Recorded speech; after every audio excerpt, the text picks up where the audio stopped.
Welcome to Rebel Revenue Latte, where we break the rules of traditional B2B marketing and make it work. Let's kick back, grab a strong latte, and challenge the status quo.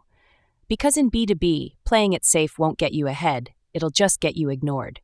If you're ready to shake things up and rethink how marketing really drives revenue, this is the place to be. Just fresh takes, rebel moves, and strong aroma of success.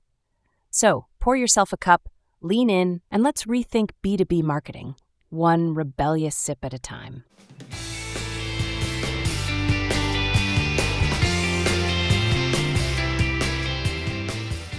All right, let's dive in. Today, we're exploring this whole customer centricity thing. It's one of those things that's easy to talk about, Yeah. but actually doing it seems like a whole other beast. Oh, absolutely. Our source material today is the ebook. It's all about the customer, the crux of entrepreneurship. And Interesting title. yeah, right. Gets right to the point. But the thing is, even after reading this, I'm kind of struck by how many companies seem to miss the mark. It's true. You'd think this would be common sense, right? You'd think so. Yeah. But the book starts off with some pretty cautionary tales. Oh. Yeah, companies that, didn't quite nail this customer-centric thing, like Nissan is mentioned. Nissan. Wow. Right. They're actually pointed to as potentially facing some serious trouble because they haven't, kept up with what their customers actually need these days. Huh. It's almost like they forgot who they were building cars, F4R. And then there's the Kodak story. I mean, talk about irony, right? Yeah. Inventing the very technology that basically killed their own business. Oof, yeah. The digital camera. Classic disruption. It's like Kodak was so focused on their film business, they didn't see the writing on the wall. Sometimes it's hard to let go of what made you successful in the past. So, customer centricity. We keep saying it, but it's got to be more than just, being nice to people on the phone. Oh, for sure. It goes way deeper than that. This ebook frames it as really understanding your customer. Okay, but how do you actually do that at? It's about going beyond the surface level, not just looking at customer data, but seeing each individual's needs, their aspirations, the challenges they're facing. So, getting into their heads a little bit. In a way, yes. The ebook actually uses this phrase, falling in love with your customers. Wait, falling in love. Yeah. Okay, now I have to hear more about this. It's a powerful image, right? I mean, I'm intrigued, but I'm assuming they don't mean we should be sending flowers and chocolates to our customers. No, definitely not in a literal sense. It's more about cultivating empathy. Empathy, okay. Yeah, genuinely wanting to solve their problems, not just sell them something, but actually make their lives better. So if we're falling in love with customers, does that mean we're supposed to fall for their problems too? Huh. That's a good way to put it. Right. I mean, if we're getting all lovey-dovey. I think the point is to view these problems as opportunities. Opportunities. Yeah, instead of seeing a problem and thinking, ugh, this is annoying, you think, okay, how can we solve this in a way that nobody else has? So turning a negative into a positive. Exactly. Think about James Dyson. He was obsessed with how much he hated traditional vacuum cleaners. Really? Oh, yeah. And that led him to, completely revolutionize how we think about home appliances. I've never thought about vacuums as revolutionary before, but now that you mention it, Dyson really did shake things up. It wasn't about making a slightly better vacuum. It was about solving a fundamental problem in a totally new way. It's funny you mentioned Dyson, and it made me think about all those products and services that solve problems I didn't even know I had. Like what? Well, take ride-sharing apps, for example. Right. How did I ever get around before Uber and Lyft? I mean, it was a whole thing. It's true. Some innovations just become so ingrained in our lives, we forget what it was like before. Exactly. That's what happens when you tap into a real need, like Tesla or Spotify. Yeah. They didn't just fix something that was a little broken. They changed the whole game. They anticipated things even WE didn't know he wanted, And that kind of foresight comes from really understanding those deeper motivations and desires. It's interesting. Throughout the whole ebook, there's this real emphasis on passion. Why do you think that is? Well, I think passion is what fuels that commitment to truly understanding your customer. Okay. It's what makes the whole thing feel authentic, not just some calculated business tactic. Right. It's got to be genuine, right? Exactly. And I think Patagonia is a great example of this. Patagonia, the clothing company. Yep. They're super passionate about environmental sustainability, and that resonates deeply with their audience. It's like you're not just buying a jacket, you're buying into whole set of values. Exactly. And that creates a powerful bond. It's not just a transaction, it's a connection. Okay, so we've got the why of customer centricity down, Mm-hmm. but how do we actually do it? The ebook outlines these 7 key strategies. Think we can unpack those? Yeah, let's dive into those. The first one is all about truly listening to your customers.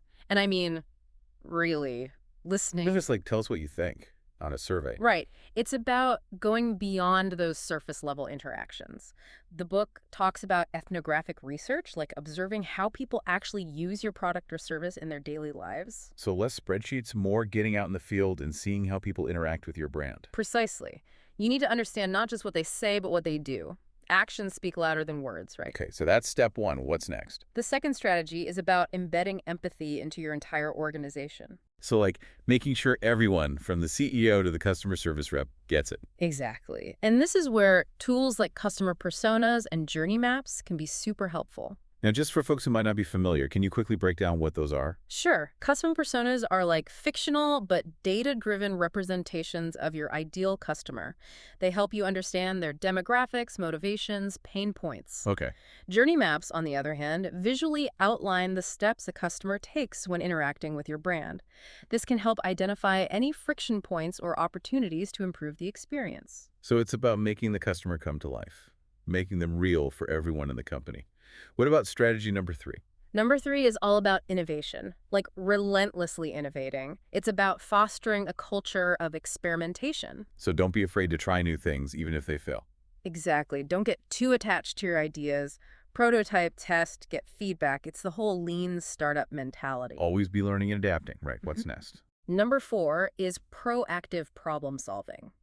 This is about using data and technology to anticipate issues before they become big problems for your customer. So like being more proactive instead of just reactive. Exactly. Things like predictive analytics can help you get ahead of the curve. It's about preventing fires instead of constantly putting them out. That makes a lot of sense. What's number 5? Number 5 is closely related. Measuring what matters. Are you actually tracking things like customer satisfaction and retention? You know, that brings to mind something you mentioned earlier, this emotional ROI.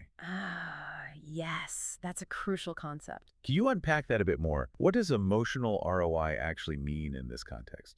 It goes beyond just the financial returns. It's about the trust, the love, the positive sentiment your customers associate with your brand. That's hard to measure, but incredibly valuable. It's that intangible but powerful feeling that makes you choose one brand over another, even if the features or price aren't that different, right? You got it. So on to strategy number 6. 6 is all about empowerment through design. This means making your products and services not just functional, but intuitive and enjoyable to use. Making things easy and delightful for the customer. I know I always appreciate that. Everyone does. Okay, what's the final strategy? Number 7.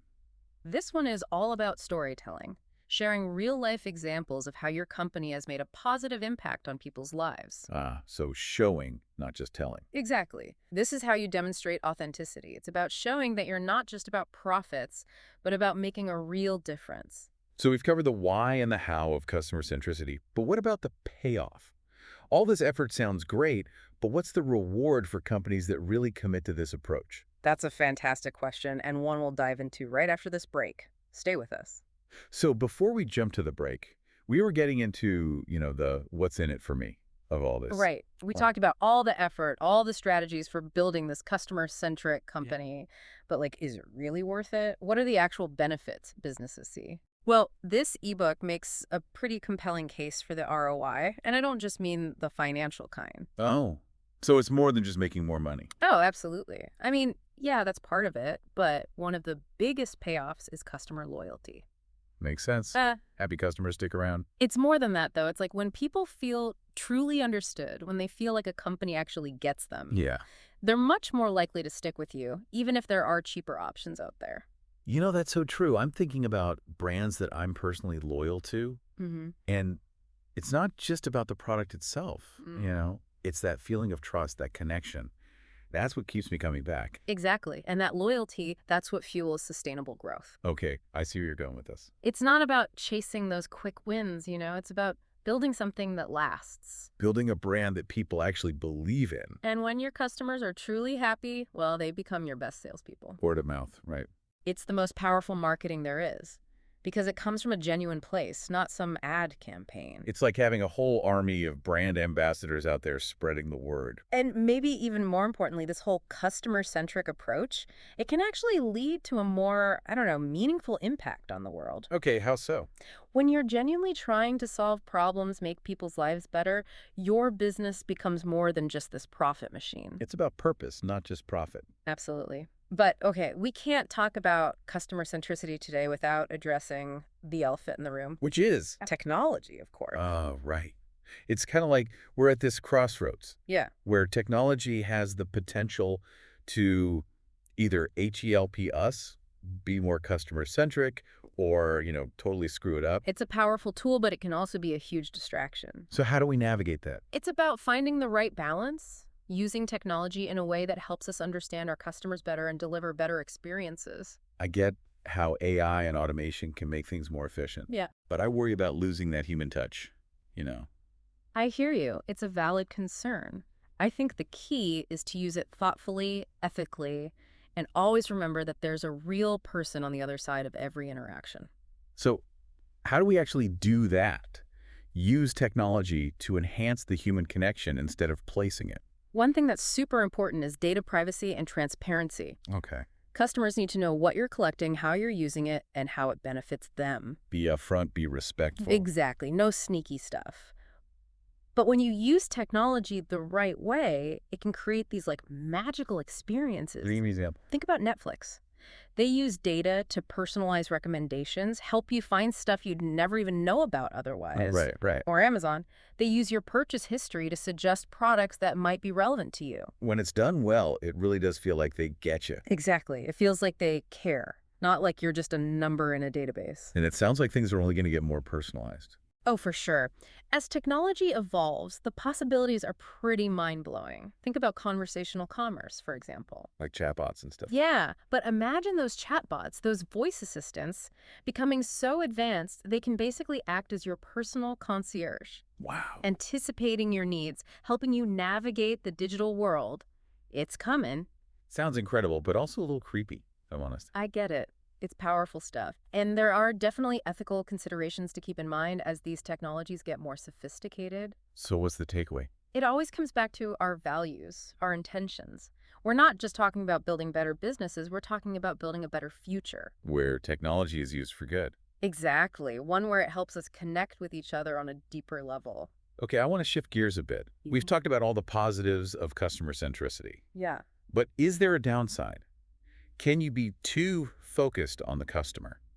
That's an interesting question. And honestly, I think it's something a lot of businesses struggle with. So it's possible to go too far. It definitely is. If you're constantly bending over backwards to please every single customer, you might spread yourself too thin or even compromise your own values. So it's about finding that sweet spot. Exactly. Meeting customer needs while staying true to yourself.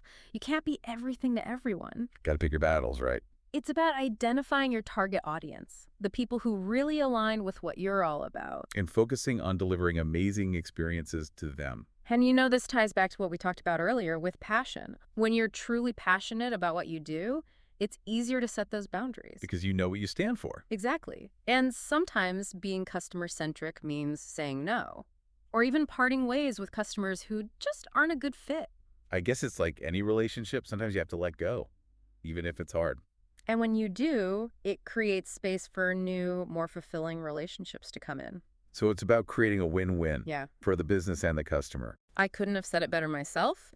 And actually, I think that's a perfect segue into our final thoughts on customer centricity. Sounds good. Let's Okay. wrap this up. All right, so we're back, ready to kind of tie a bow on this whole customer centricity thing. We've covered a lot of ground. We have. The why, the how, even, some of the potential downsides of taking it too far. Yeah, it's not always sunshine and roses. So, big picture, Yeah. what are you hoping our listener walks away with? What are the key takeaways? I think more than anything, I want people to see that customer centricity, it's not just some empty buzzword. It's a whole philosophy, Yeah. a way of doing business that really puts the human experience front and center. It's easy for companies to say they're customer-centric. Oh, for sure. But as we've seen, it's got to be more than just talk. actions speak louder, right? It takes real commitment to understand and actually serve your customers. And it's not a one-size-fits-all thing either. Right? What works for one company might be a disaster for another. It's about finding what works for you. Yeah, exactly. What resonates with your brand, your values, your customers, it's a very individual thing. One thing that really struck me throughout this whole conversation was the importance of passion. Yeah. Like, it seems like the companies that really nail this customer centricity thing, Yeah. they're driven by something deeper, more than just, making a buck. I think you're right. It's like they genuinely want to make the world a better place. Yeah. It's about more than just the transaction. It's about making a real connection. So we've talked about all these strategies, listening to customers, using data ethically. The 7 strategies in the ebook are a great starting point. But it sounds like the real magic is finding the right combination for your business. It's not a recipe. It's more like a set of guidelines. Right, a framework. Exactly. So as we wrap things up here, I want to leave our listeners with a little something to think about. All right. Think about a company that you love doing business with. What is it about them that makes them stand out? What makes you feel valued as a customer? How do they use technology in a way that actually makes your experience better? And how can you apply those same principles to your own work or even your personal life? Good questions. So hopefully this deep dive is giving you some new ideas, something to chew on, Definitely. and inspired you to, keep thinking about what it means to be truly customer-centric in this crazy world we live in. Thanks for joining us. Until next time.